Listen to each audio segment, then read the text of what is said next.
The following is a feature presentation of the Replay Sports Channel, home for great games. Hello, football fans. Glenn Walker here from the Replay Sports Channel studios, welcoming you to This Week in the WFL. We take a preview of the Week 14 schedule and the state of play of the playoff race heading into the final week games. So here is the updated seedings for the playoff race. We'll take a quick look at the Eastern Conference. It's pretty much settled in on the 6 teams who will be participating in the 2022 playoff tournament. Berlin and Tampa Bay are your current top seeds. They lead their respective divisions. Toronto at number 3, Orlando 4, Birmingham currently at number 5, Philadelphia at 6. The London Knights, there is an outside chance that the London Knights could qualify for the playoffs. We'll talk about that as we move along in our preview today. And then compare that to the Western Conference. All 10 teams have a shot at the playoffs. Las Vegas, St. Louis, their tickets are already punched. They've clinched the division. Las Vegas will be the number 1 seed. Home field advantage, first round bye. St. Louis, they've clinched the Central Division. First round bye, at least one home game in St. Louis. And then the remaining seeds, Houston at 3, Chicago at 4, Los Angeles at 5, Mexico City in the 6th place. Then the remaining teams, you have Detroit and San Antonio at 6 and 7, Arizona and Denver. Yes, Denver. There is a possibility, if certain results work out, that the Denver Gold could make it as a wild card team. So we're going to take you through each of the matchups and then walk you through the playoff scenarios. So if you need a cup of coffee or you need a pencil and paper to keep track of your favorite team, here we go. So our first game, this will be early morning game on Sunday. This will be the battle for the Metropolitan Division Championship. Toronto at 8 and 5, at the Berlin Thunder 9 and 4. So if Berlin wins, simplest math here, Berlin wins, Thunder clinches the Metropolitan Division, and they will have the first round bye in the playoffs. Home field advantage, though, will be determined by the Tampa Bay-Washington result.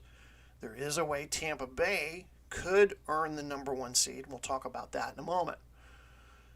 If the Berlin victory holds up, Toronto will either be the 3 or the 4 seed, so they will be playing the following week in the wild card round. If Toronto manages to win on the road in Berlin, the Hitmen will take the division title for the 2nd season in a row, because if you remember way back in week 1, Toronto defeated Berlin in that opening night game at BMO Field. So that'll be a look at the early Sunday game. Now these next couple of games, the Commissioner's Office has determined we're going to have simultaneous kickoffs for 8 of these games. There are 10 games played each week. We've already talked about the Toronto-Berlin game. That will play earlier in the day because it's in Europe. So 8 of these games will be played at the same time. And I'll be talking to you a little bit later about our 10-minute ticker. You want to take advantage of that. We're going to be broadcasting a game. I'll tell you in a little bit what that game will be. And then we're going to check in on results throughout the game. And then there will also be a Sunday night game. And there's been a change. If you were watching our Memphis-Mexico City game, I gave you a preview of a game we were going to call, but there has been a change between Replay Sports Channel and the Commissioner's Office, and we'll announce what that is in just a moment. So we move on to Tampa Bay, Washington. Washington Federals, they've already been eliminated from playoff contention. They have the league's worst record, and right now they currently have the number 1 draft pick. They could play spoiler, though, in the final game there at FedEx Field. If the Bandits win, they clinch the Southern Division. They'll have the first round bye in the playoffs. If Toronto defeats Berlin earlier in the day, Tampa Bay could have the number 1 seed because they have the better conference record. If it's teams in different divisions in the same conference, the tiebreaker goes to conference record, because they didn't play each other head-to-head, and that means Tampa Bay has the better conference record than Berlin would. If Washington were to pull off the upset of upsets versus Tampa Bay, guess what? Tampa Bay still wins the division. On an Orlando loss, if Orlando were to lose at St. Louis, Tampa Bay defeated Orlando twice this season. So Tampa Bay still wins the division, regardless of this result. But if Orlando were to win, then that would be a different story. We'll talk about that in a moment. Follow me so far? Good. Always appreciate your comments and suggestions in the chat box as we move along. Next, speaking of the Apollos, they are going to be at St. Louis. The Stars, as I said earlier, they've clinched the Central Division title. They have a first-round bye. They're the number 2 seed. So, Apollos, they need to win, and they need Tampa Bay to lose at Washington in order to take the Southern Division title. That's their ticket to getting the first-round bye. Orlando's going to be in the playoffs. It's just a matter of their seeding number. If the Apollos were to lose, combine that with a Tampa Bay win, Orlando could be anything from a number 3 seed to a number 5 seed. So they could go from hosting a game at Camping World Stadium to being on the road in the wild card round.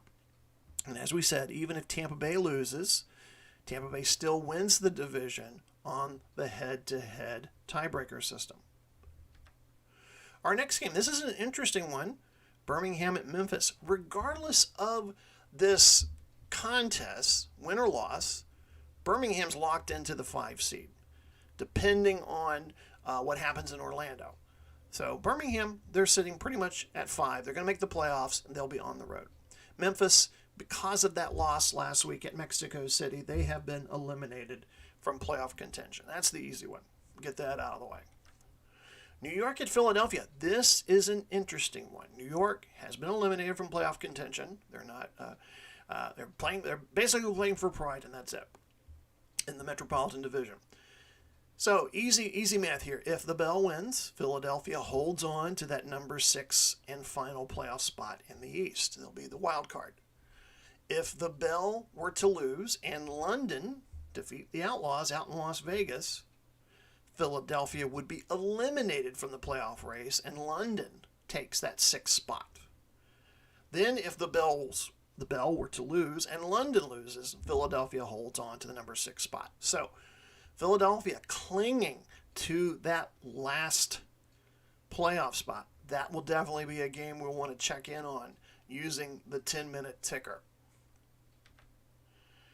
And as we mentioned, London at Las Vegas. Las Vegas, they've already clinched the Pacific Division. They have home field advantage. The road to the Pantheon Bowl is going to have to go through Allegiant Stadium. Here's what's interesting. In WFL history, only 3 teams have made it through the regular season with just 1 loss. We've never had a perfect team. We've never had a team go undefeated. We've had 3 teams make it through the year with just 1 loss. The last team to do it, Philadelphia, back in 2004. The Outlaws will be just the 4th team in history to finish the regular season with just 1 loss. So there is some history there to be made also. The Outlaws might want to consider resting some starters at some point. Don't want to risk injury heading into the playoffs. So here's what's at stake. The Knights need to win, and Philadelphia needs to lose at New York in order for the Knights to make the playoffs. Any situation where London loses, London will be eliminated from playoff contention. So a must-win situation for London. Heading over to Houston, this was the game we were originally going to put on Sunday night, but looking at the different matchups and the different playoff scenarios, we made the decision to go somewhere else. So it will not be Detroit at Houston. So Wheels fans or Joe Burrow and Houston Roughneck fans, my apologies to you. You can send your complaints later. But basically it's this. These 2 teams will more than likely make the playoffs. Roughnecks win, Houston holds on to that 3 seed. They're going to be hosting a playoff game the following week at Energy Stadium. Detroit, they're going to need some help. They'll need to win. They need Chicago to win at San Antonio and Los Angeles to win at Mexico. And if that result were to hold, Houston drops all the way from number 3 to number 6. Detroit moves to number 4. So basically, a Detroit win with some help. Detroit gets a home game, and Houston will be on the road. Very difficult in that situation. And speaking of Chicago and San Antonio, one of the more interesting matchups of the week from the Central Division, both teams at 6 and 7. Chicago wins, they will make the playoffs, and San Antonio will be eliminated. It's just basic zero-sum game here. You win, you're in. You lose, you're out. If the Commanders were to win, and if Mexico defeats Los Angeles, Chicago eliminated from the playoff race. So if you're kind of guessing where we're going for the Sunday night game, you might be right. As we mentioned, Mexico City and Los Angeles, those teams also at 6 and 7. If the Wildcats were to win and Houston loses, Los Angeles can move all the way up to the number 3 seed. Having a home playoff game at SoFi Stadium after missing the playoffs the year before would be a huge, huge victory for the Los Angeles Wildcats. And Mexico City, who've been playing hot as of late, under quarterback Matthew Stafford, had another great game, went over 4,000 yards in the season last week in the win against Memphis. If they win, LA could face possible playoff elimination. A lot of different variables there, but could be a scenario where Los Angeles could be outside of the playoffs for the second year in a row. And then finally, Arizona Wildcats and the Denver Gold. This is probably one of the more crazier playoff scenarios. Yes, Denver Gold could possibly make the playoffs. Here's how it would happen. First, we look if the Wranglers win. The Wranglers win. They need a Chicago win and a Mexico loss. Arizona's in. If Denver wins, they will need help from Houston, from Chicago, and from Los Angeles. Denver could make the playoffs. That's going to be an interesting one, definitely one we'll keep you up to date on using that 10-minute ticker. Speaking of the 10-minute ticker, as we said, the Toronto-Berlin game will be played early. Berlin's 5-point favorites heading into that game. I have a feeling Berlin's going to be playing for pride there, wanting to get even with Toronto from that Week 1 loss, and Berlin will win that game. So that game will be played early, so we'll kind of know where the Metropolitan Division will be going through there. And then we'll have 8 games going simultaneously. You'll be watching a game, and then every 10 minutes or so, we're going to check in on other games and then go into how that plays out for postseason considerations. And as you guessed, we did make the change on our Sunday night matchup, and here we go. We are going to be going with Chicago at San Antonio instead of the Detroit at Houston matchup. So Kyler Murray and the Chicago Fire versus Jared Goff and the San Antonio Commanders. A little bit more compelling matchup, and with something very important on the line there. So again, we thank you for watching the Week 14 edition of This Week in the WFL, the race for the playoffs. Got a lot of games coming up for you very soon on the channel. Have some new stuff coming as well. Appreciate you guys watching. Have a great day.